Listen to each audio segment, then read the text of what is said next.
नमस्कार दोस्तों, स्वागत है आपका आपके अपने YouTube channel RBSC online classes में। अपन बात कर रहे थे क्लास 10th के चैप्टर नंबर साइंस का चैप्टर नंबर 10 के बारे में, यानी प्रकाश के बारे में, जिसमें हमने बात जो चल रही थी अपनी वो चल रही थी परावर्तन पर। आज अपन बात करेंगे परावर्तन का लास्ट टॉपिक जो है उसके ऊपर। बहुत महत्वपूर्ण टॉपिक है। साथ में ही अपन इसके अंदर पढ़ेंगे कार्तीय चिन्ह परिपाटी क्या होती है, उसके बाद में दर्पण सूत्र और उसके बाद आवर्धन के बारे में पढ़ेंगे।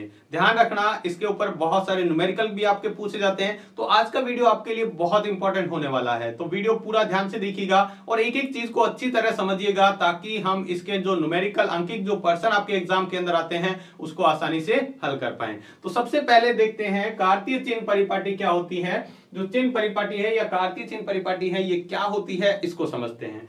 तो देखो, हमने अभी तक जो पढ़ा था वो ये पढ़ा है कि दर्पण को रखते हैं, ठीक है, मुख्य अक्ष होता है। तो हमने क्या किया, यहां पर एक मान लिया मुख्य अक्ष,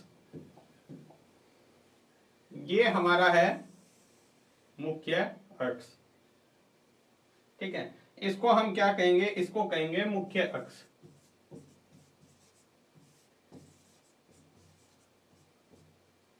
ये है मुख्य अक्ष, ठीक है।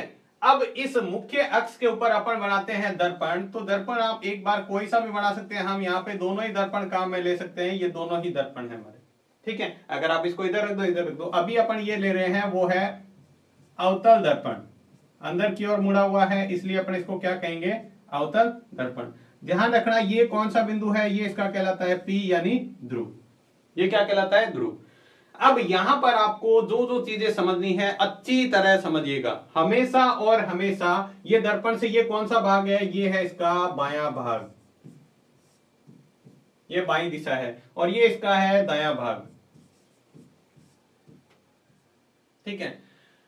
हमेशा और हमेशा वस्तु को दर्पण के बाईं तरफ रखा जाएगा। ध्यान रखना, वस्तु हमेशा इस तरफ रहेगी, दर्पण से हमेशा और हमेशा इस तरफ रहेगी वस्तु। प्रतिबिंब इधर और इधर बन सकता है, वस्तु को हमेशा और हमेशा वस्तु को किधर रखेंगे, दर्पण से बाईं तरफ। तो आप चाहें तो यहां पर इसके इंपॉर्टेंट पॉइंट भी लिखे रहे, वस्तु दर्पण से बाईं ओर रखते हैं। वस्तु से कहां रखते हैं, दर्पण, वस्तु दर्पण से बाईं ओर या बिंब कह दो। अब यहां पर एक एक बात इंपॉर्टेंट करेंगे। तो देखो, हमने ये क्या कहा है, ये कहा है कि दर्पण हमेशा वस्तु किधर रखते हैं, दर्पण से बाईं ओर, और प्रतिबिंब बाईं या दाईं ओर किधर भी बन सकता है।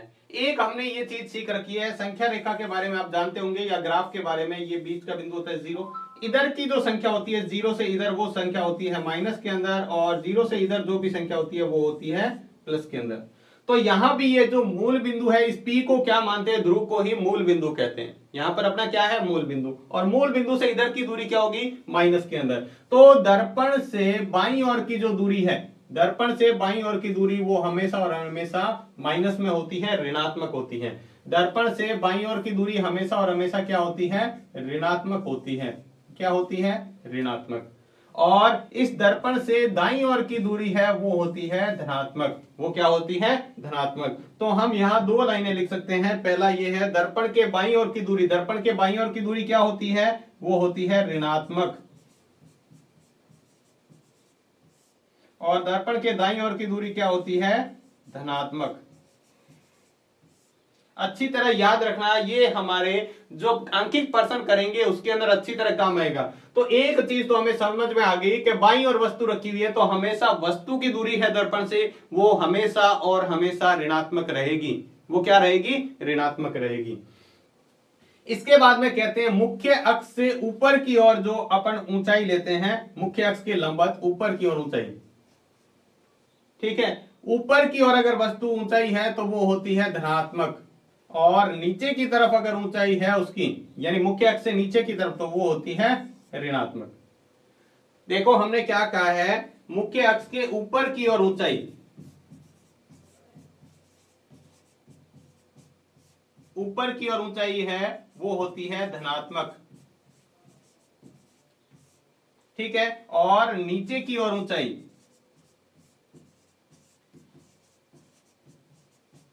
नीचे की ओर ऊंचाई है वो होती है ऋणात्मक। वो क्या होती है, ऋणात्मक यानी माइनस के अंदर। तो अच्छी तरह ध्यान रखना कि अगर किसी दर्पण से या मुख्य अक्ष से लंबवत ऊपर की ओर जो ऊंचाई है, ऊंचाई हमेशा मुख्य अक्ष के लंबवत की तरफ लेंगे, यानी ये इससे साथ 90 डिग्री कोण बनाएगा, ये भी इसके साथ 90 डिग्री कोण बनाते हैं लंबवत। लंबवत ऊपर की ओर जो ऊंचाई है वो होती है धनात्मक, और लंबवत नीचे की ओर ऊंचाई जो है वो होती है ऋणात्मक। दाईं ओर की जो दूरी होती है, ये दूरी है दाईं ओर की दूरी, वो क्या होती है धनात्मक, और बाईं ओर की दूरी ऋणात्मक। हमेशा वस्तु को दर्पण के बाईं ओर रखा जाता है, और ये जो दूरी मापी जाती है, ये जो दूरी है ना धनात्मक और ऋणात्मक, हमेशा और हमेशा इस बिंदु से मापी जाती है, ध्रुव से मापी जाती है। दूरियां हमेशा कहां से मापी जाती है, ध्रुव से मापी जाती है। जो दूरी है वो कहां से मापी जाती है, हमेशा ध्रुव से, इस ध्रुव से इधर की तरफ दूरी और इस ध्रुव से इधर की तरफ दूरी। ऊंचाई और ये जो नीचे की तरफ ऊंचाई है वो मुख्य अक्ष के लंबवत ऊपर की ओर और लंबवत नीचे की ओर मापी जाती है। तो ये है कार्तीय चिन्ह परिपाटी। 4 इंपॉर्टेंट बातें ध्यान रखनी है कि अगर ये दर्पण से इधर की तरफ दूरी है यानी बाईं ओर, तो धनात्मक दूरी, इधर है तो ऋणात्मक दूरी, ऊपर की ओर ऊंचाई है धनात्मक ऊंचाई, नीचे की तरफ ऊंचाई है तो ऋणात्मक ऊंचाई। ये चीजें आप अच्छी तरह ध्यान रखना है कार्तीय चिन्ह परिपाटी में। आप इसका इस अच्छे से लिख सकते हैं या फिर इसका स्क्रीनशॉट ले सकते हैं। इसके बाद में कार्तीय चिन्ह परिपाटी के बाद में 2 इंपॉर्टेंट महत्वपूर्ण पॉइंट देखते हैं, टॉपिक देखते हैं, जिसके अंदर पहला जो है वो है दर्पण सूत्र।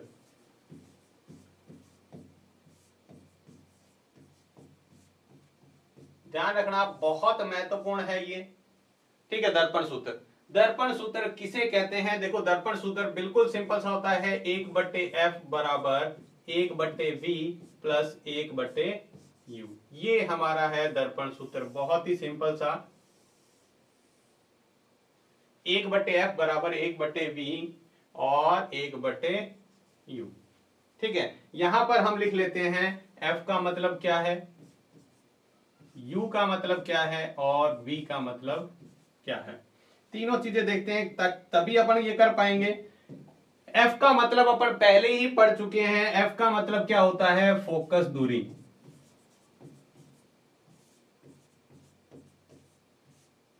हमने पढ़ा हुआ है f का मतलब क्या होता है, फोकस दूरी। दूसरा क्या है u, u का मतलब होता है दर्पण से बिंब की दूरी।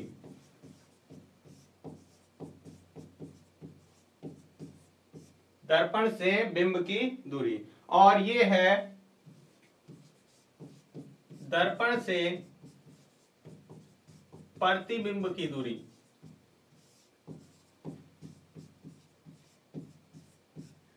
दर्पण से प्रतिबिंब की दूरी। देखो हमने अभी एक चित्र बनाया था जिसके अंदर ये था मुख्य अक्ष, ठीक है। यहां पर हमने क्या रखा था, ये दर्पण रखा हुआ है। आप कोई सा भी दर्पण ले सकते हैं, अवतल या उत्तल।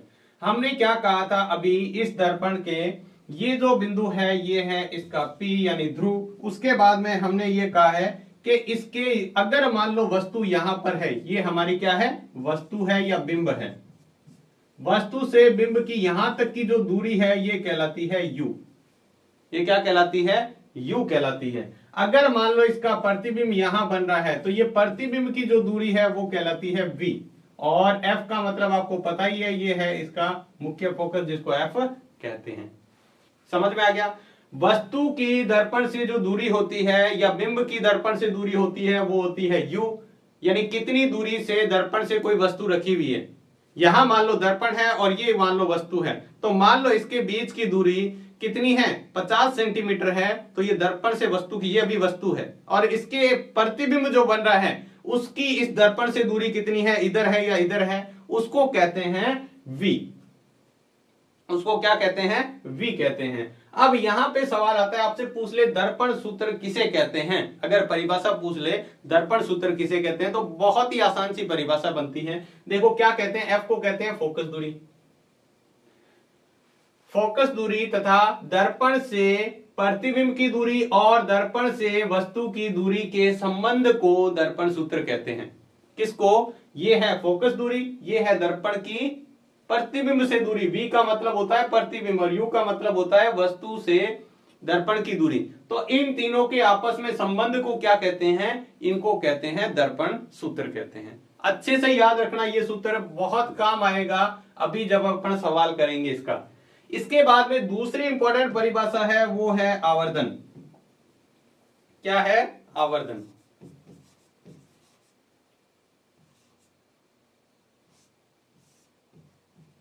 आवर्धन को अपन लिखते हैं m से। आवर्धन का मतलब क्या होता है? देखो सिंपल सी परिभाषा इसकी भी अपन लिख लेते हैं, बहुत ही आसान सी तरीके से लिखते हैं। प्रतिबिंब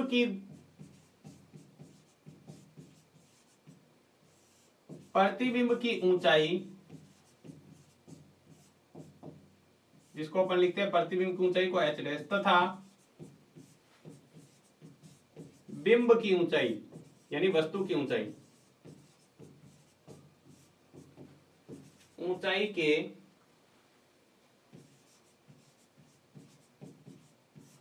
अनुपात को आवर्धन कहते हैं। देखो बहुत ही सिंपल सी परिभाषा, प्रतिबिंब की ऊंचाई और बिंब की ऊंचाई के अनुपात को क्या कहते हैं? आवर्धन कहते हैं। देखो बहुत ही सरल सी भाषा में इसका सूत्र जो बनेगा वो बनेगा, आवर्धन का मतलब होता है m बराबर हो जाएगा, m का मतलब आवर्धन, प्रतिबिंब की ऊंचाई को लिखते हैं h डैश से, इसको डैश लगा दिया h डैश, बटे बिंब की ऊंचाई h। इस सूत्र से हम इसको लिखते हैं। या हमारे पास एक और सूत्र है जिसमें अपन वस्तु की दर्पण से दूरी और प्रतिबिंब की वस्तु से दूरी भी काम में लेते हैं। तो आप m बराबर, ये तो है ही है, h डैश बटे h तो है ही है, साथ में आप माइनस v बटे u ये भी काम में ले सकते हैं। अगर आपके पास h और h डैश का मान नहीं है तो आप u और v का मान ले सकते हैं, ये भी इसके बराबर है। m बराबर माइनस v बटे u भी काम में ले सकते हैं। m का मतलब क्या होता है? आवर्धन। अब आवर्धन का मतलब अब आम भाषा में समझते हो, आवर्धन का मतलब होता है जूम, किसी फोटो को जूम करना।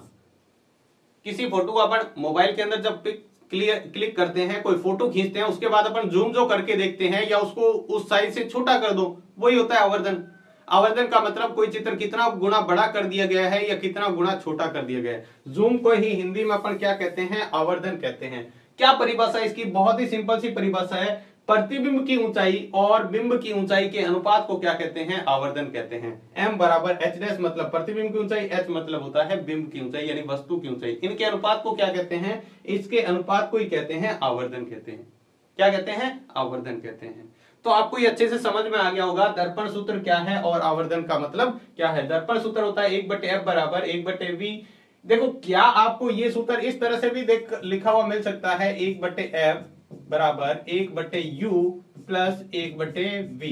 ये भी दर्पण सूत्र ही है, ध्यान रखना। सिर्फ इसमें क्या किया है, 1/u हमने v पहले लिखा है, u बाद में लिखा है। आप चाहें तो ये याद रख सकते हैं, लेकिन मैं आपको कहूंगा आप यही याद रखें क्योंकि लेंस सूत्र बिल्कुल इससे मिलते जुलते आएगा। तो आपको ये ध्यान में रखना है, ये ही सूत्र आपको याद रखना है, जिससे आपको कोई डाउट नहीं हो, आगे कंफ्यूजन नहीं हो। तो इसलिए मैं कहूंगा आपको ये सूत्र याद रखें। दोनों ही सूत्र आप ध्यान में रख लें अगर रख सकते हैं।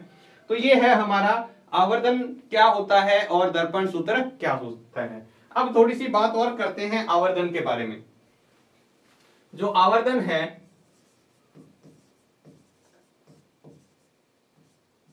ठीक है, यानी m का मान हम दो तरह से निरूपित करते हैं इसको।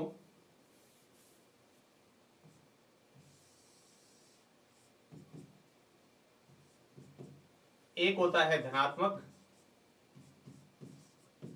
m का मान और दूसरा होता है ऋणात्मक। मान लो जब अपने m का मान निकाला और m आ गया धनात्मक, m का मान प्लस में भी आ सकता है और माइनस में भी आ सकता है। ये आवर्धन का मतलब क्या होता है? m का मान क्या हो सकता है? धनात्मक मतलब प्लस में भी हो सकता है और ऋणात्मक मतलब माइनस में भी हो सकता है। ठीक है, m का जब हम मान निकालेंगे, सवाल को हल करेंगे, तो हो सकता है m धनात्मक आ जाए, प्लस का आ जाए, हो सकता है m माइनस का आ जाए। अगर m धनात्मक का आता है, इसका मतलब उसका जो प्रतिबिंब है, आपको उससे प्रतिबिंब की प्रकृति पता चलेगी। इसका जो बनने वाला प्रतिबिंब है वो कैसा होगा? आभासी होगा,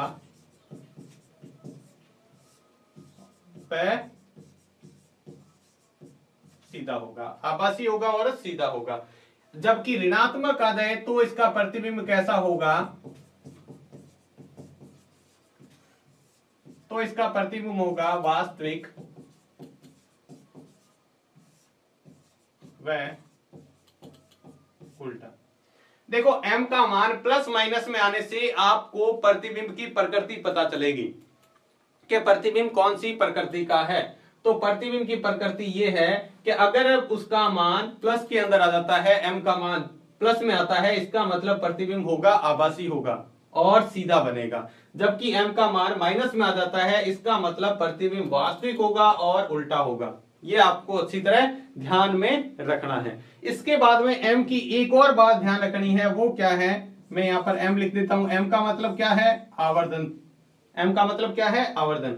और इस आवर्धन को अपन 3 अलग अलग भागों में बांट लेते हैं। m का मान है वो हमने 3 भागों में अलग अलग बांट लिया है।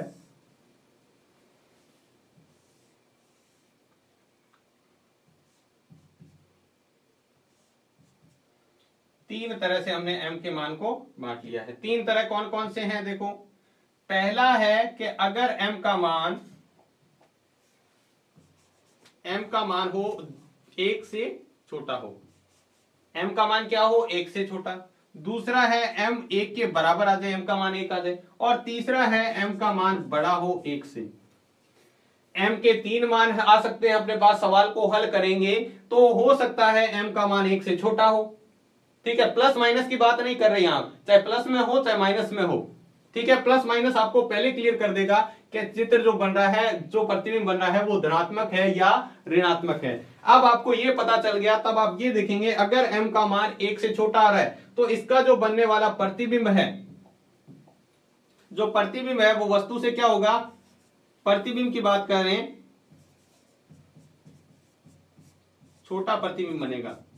किससे छोटा, वस्तु से छोटा। किससे छोटा, वस्तु से छोटा। अगर 1 के बराबर है तो वस्तु के बराबर बनेगा प्रतिबिंब। किसके बनेगा, जितना वस्तु का साइज है उसके बराबर बनेगा। और तीसरी बात करें, अगर 1 से बड़ा है तो वस्तु से बड़ा प्रतिबिंब बनेगा। जितने साइज की वस्तु है उससे बड़ा प्रतिबिंब बनेगा, ध्यान रखना। अगर m के मान पर निर्भर करेगा ये। m का मान अगर 1 से छोटा है तब प्रतिबिंब भी छोटा बनेगा। अगर मान m 1 के बराबर है, 1 की बात कर रहे हैं, ध्यान रखना, 0 की नहीं।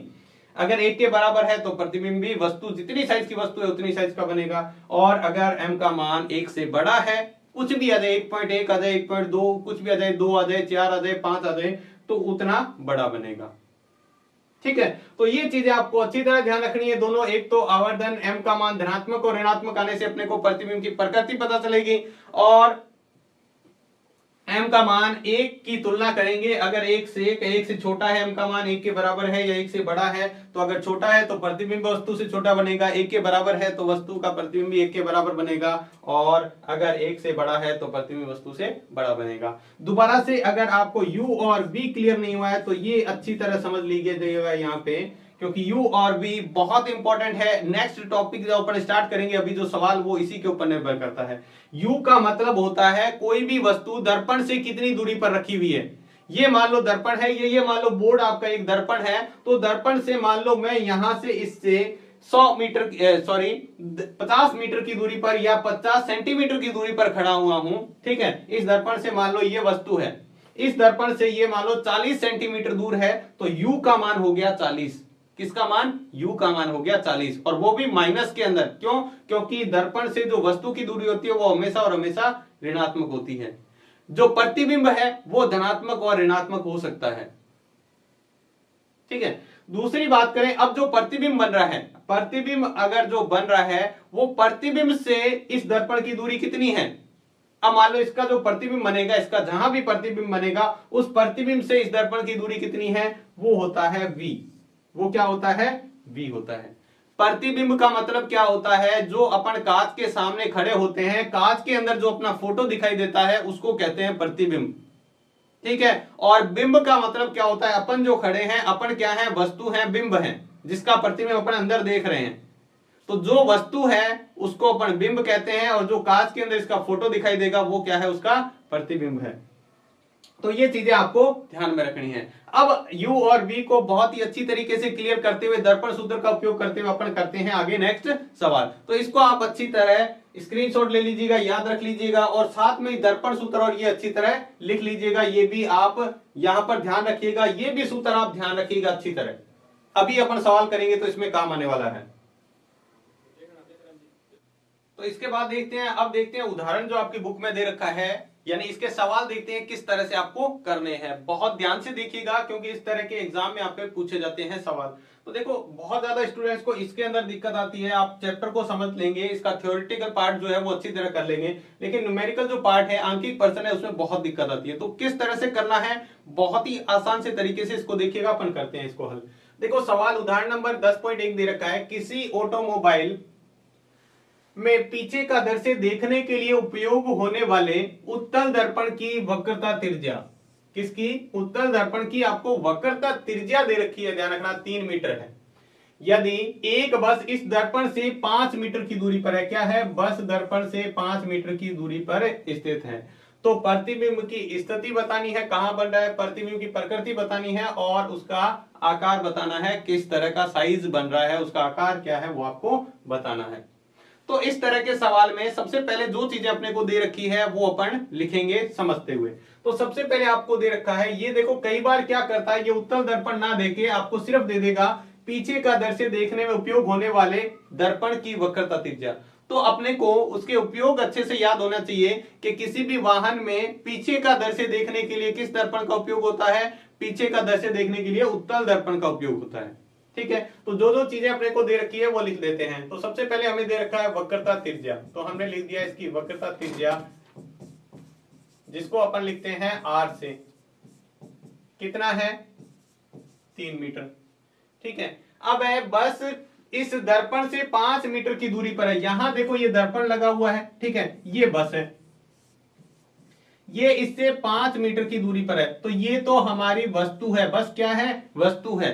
और दर्पण, वस्तु और दर्पण के बीच की दूरी को क्या कहते हैं, वस्तु की दूरी या बिंब की दूरी। तो लिखेंगे वस्तु की दूरी,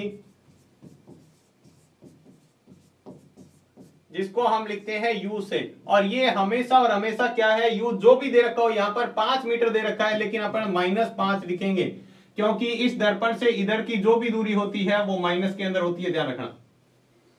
ठीक है, और साथ में आपको दे रखा है इसके अंदर, आपको क्या ज्ञात करना है, इसकी प्रकृति, यानी आपको प्रतिबिंब की दूरी,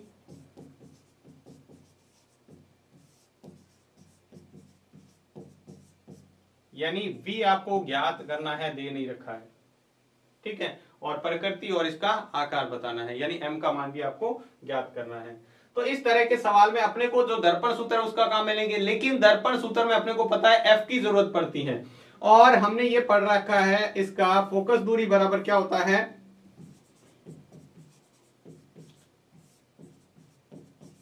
फोकस दूरी निकालने का सूत्र f बराबर हमने ये पढ़ा हुआ है 2r, सॉरी f बराबर क्या होता है, r/2 होता है। कैसे हुआ, क्योंकि हमने पढ़ रखा था r बराबर क्या होता है 2f, इससे f का मान निकालेंगे तो 2 इधर आएगा, तो क्या आ जाएगा, भाग में 2 आ जाएगा। तो r बराबर, f बराबर क्या होता है, r/2, यानी r का मान कितना है 3, तो ये आ जाएगा 3/2, 3/2 का मतलब क्या होता है 1.5 मीटर। अब यहां पे आपको दो चीजें और ध्यान रखनी है, ये चीजें आप अच्छी तरह अभी नोट कर लें। उत्तल दर्पण की फोकस दूरी, उत्तल दर्पण की फोकस दूरी और अवतल दर्पण की फोकस दूरी कौन सी प्लस में होती है, कौन सी माइनस में, ये ध्यान रखना आपको। तो देखो उत्तल दर्पण कैसे बनता है, उत्तल दर्पण को अपन बनाते हैं इस तरह से, ठीक है, इस तरह पॉलिश की होती है। इधर हमारी जो दूरी होती है वो होती है माइनस के अंदर, इधर वाली दूरी होती है वो होती है प्लस के अंदर। फोकस दूरी आपको मैंने बताया था, जिधर ये पूरा सर्कल बनेगा, गोला बनेगा, उस साइड में क्या होती है फोकस दूरी। तो ये इस तरफ गोला बनेगा, तो एफ भी इस साइड होगा इसका, और इस साइड की दूरी जो होती है इस दर्पण से इस साइड की जो भी दूरी है वो क्या होगी, प्लस एफ। तो हमने यहाँ एफ को प्लस में लिया है, नहीं तो पहले ही अपन माइनस लगा देंगे इसके आगे। और अवतल दर्पण आपको पता है कुछ इस तरह से होता है, ठीक है। अवतल दर्पण इधर गोल बनाएंगे तो किधर बनेगा, इस तरफ, और इस तरफ की जो दूरी होती है वो माइनस के अंदर होती है, तो एफ इसका क्या होगा, माइनस के अंदर। तो हमेशा दर्पण के अंदर ध्यान रखना, उत्तल दर्पण की फोकस दूरी होती है वो प्लस में, अवतल दर्पण की फोकस दूरी होती है वो हमेशा माइनस में लेनी है, उसके आगे पहले से ही माइनस लगा देना है। जैसे अगर अवतल दर्पण होता है इसकी दूरी होती 10 मीटर, तो हम क्या लिखते हैं, -10 मीटर। ये अच्छी तरह ध्यान रखना आपको, ये चीजें आप नोट कर ले अभी। तो ये हमने निकाल लिया। अब अपन लेते हैं दर्पण सूत्र से।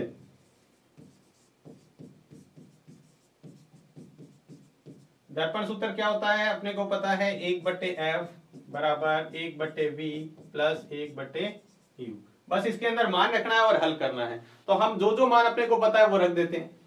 1/f का मान कितना है, 1.5 हमने निकाला, ये f का मान बराबर 1/v, v का मान हमें पता नहीं है, v का मान तो हमें निकालना है, और u का मान हमें पता है प्लस 1/u का मान है -5। क्या मान है, -5। अब हमने ये किया है यहां पर कि 1/v ऐसे लिखा, ये माइनस और ये प्लस आपस में गुणा होंगे तो -1/5। फिर हमने पक्षांतरण किया और 1/5 को इधर ले आए तो प्लस का 1/5। क्यों, क्योंकि इधर माइनस का है, 1/5 इधर आएगा तो किसका हो जाएगा, प्लस का, और ये आ जाएगा 1/v। हमने क्या किया, यहां पर इसका ले लिया लघुत्तम। ठीक है, लघुत्तम लेके हल करो, या फिर आप यहां पर क्या कर सकते हो, सीधा इसको हल कर सकते हो, 1/5 और 1/1.5 और 1/, इसका पॉइंट भी हटा सकते हो। इसका जैसे ही पॉइंट हटाएंगे ऊपर आपको क्या लगाना पड़ेगा, गुना में 10 लगाना पड़ेगा। पॉइंट हटाएंगे तो 10। फिर क्या करेंगे, इसको 5 के पारे से काट सकते हैं, 2 ये 3, तो ये हमारे पास आ गया 2/3 और प्लस ये है 1/5 बराबर 1/v। अब अपन इसका लघुत्तम लेके हल कर देंगे तो हमारे पास आ जाएगा 2/3 प्लस 1/5 बराबर 1/v। लघुत्तम लिया तो 3 और 5 का लघुत्तम कितना होता है, 15। ये दो ऐसे कैसे लिखा हुआ है, 3 की टेबल कितने टाइम में आता है, 15। 3 का पारा कितनी बार, तो 5 बार, प्लस 1 इंटू 5 के पारे में कितनी बार में आता है, 15, 3 बार बराबर 1/v। हमने इसको हल किया, 2 को 5 से गुणा किया तो 10, 1 को 3 से गुणा किया तो 3/10 और 3 कितने हो गए, 13/15 बराबर 1/v। अब अपने को तो 1/v का थोड़ी मान निकालना, अपने को v का मान निकालना है। हमेशा ध्यान रखना, v का मान निकालने के लिए क्या करेंगे, इस संख्या को भी उलट देंगे। जैसे यहां पर इसको उलट दो, यहां पर इसको उलट दो, तो ये क्या हो जाएगा, 15/13। कितना हो जाएगा, 15/13। और इसमें भाग करेंगे 15 में 13 में 15 का भाग, तो कितना आ जाएगा,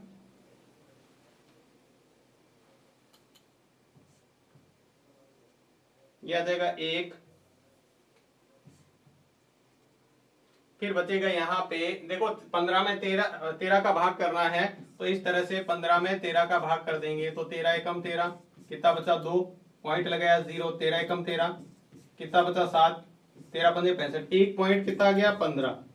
ये आ गया मीटर के अंदर, ये किस में आ गया, मीटर के अंदर। ये हमारे पास v का मान आ चुका है, यानी वस्तु की दूरी कितनी है, सॉरी प्रतिबिंब की दूरी 1.5 मीटर है। अब अपन निकालेंगे m का मान, आवर्धन। m का मान निकालने के लिए m बराबर हमारे पास सूत्र होता है h'/h, लेकिन ना तो अपने को वस्तु की ऊंचाई दे रखी है और ना ही प्रतिबिंब की ऊंचाई, तो अपन निकाल नहीं सकते। तो हमारे पास एक और सूत्र है इसका, -v/u। तो हम इसका उपयोग करेंगे। v का मान कितना, ये तो सूत्र का माइनस, v का मान आया है 1.15, तो हमने यहां रखा 1.15, और u का मान कितना है, 5, माइनस का, u का मान 5 था, माइनस माइनस ये क्या हो गया, प्लस 1.15/5। इसमें भाग देंगे तो हमारे पास आ जाएगा 0.2 और ये आ जाएगा 3। इतने गुणा बन रहा है इसका प्रतिबिंब। ठीक है, तो तीनों चीजें पूछी थी हमसे, तीनों चीजें लिख देते हैं। सबसे पहले क्या है, m का मान किस में आ रहा है, m का मान आ रहा है प्लस के अंदर। प्लस का मान आता मतलब इसका प्रतिबिंब कैसा होगा, आभासी और सीधा होगा। जो हमने यहां पर सीखा था, देखो पहले ही हमने निकाला था, यहाँ पे जो m का मान है ये रहा। अगर m का मान प्लस में आता है इसका मतलब प्रतिबिंब आभासी और सीधा होगा, और m का मान माइनस में आता है इसका मतलब प्रतिबिंब वास्तविक और उल्टा होगा। लेकिन हमारे पास m का मान किस में आ रहा है, प्लस के अंदर। तो सबसे पहले अपने 3 चीजें पूछी थी। एक तो सबसे पहले हमें पूछ रखा है प्रतिबिंब की स्थिति, तो प्रतिबिंब कहां है, यहां लिख देते हैं प्रतिबिंब की दूरी,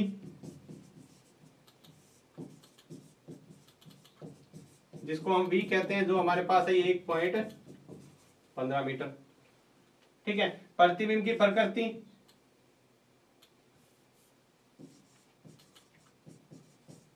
प्रकृति कैसी है? आभासी व सीधा प्रतिबिंब बनेगा, ये प्रकृति है। और इसका साइज कैसा है? 0.23 गुणा, वस्तु से इतना बड़ा बनेगा, मतलब 1 से छोटा मान आ रहा है तो यानी वस्तु से छोटा है। 0.23 का मतलब क्या होता है? ये वस्तु से छोटा है, ये इस तरह बनेगा। तो आप इस तरीके से इस सवाल को कर सकते हो। और भी आपको जो सवाल दिए गए हैं वो आप इस तरह से कर सकते हैं।